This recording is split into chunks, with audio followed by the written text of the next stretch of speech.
এখন মাথায় 2 ফোঁটা বৃষ্টির জল পড়লে ঠান্ডা জ্বর সবসময় লেগে থাকে আমার। কিন্তু আমার একটা সময় মানে যেটা বিয়ের আগে যে সময়টা পার করছি, তখন যেহেতু আমাদের থানারঘাট বাড়ি নরসিংদী থানারঘাট, তো আমাদের মেঘনা নদী কিন্তু আমাদের বাসার সাথে।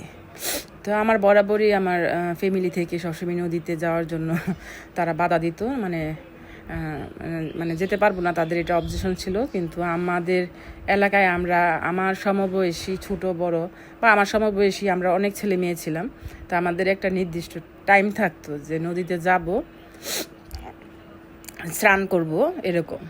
তো আমাদের 12টা বাজলেই আমরা সবাই বিথি, রাজন, ঝুমুর, সেতু, অনেকেই আছে, রিপন, উজ্জ্বল, আমরা নদীতে প্রচুর ঘন্টার পর ঘন্টা সাঁতরাতাম। প্রচুর ঝাঁপ দেওয়া দিই, ঘন্টার পর ঘন্টা স্নান করতাম। বৃষ্টি আসলে তো মিসই হতো না, চলে যেতাম নদীতে।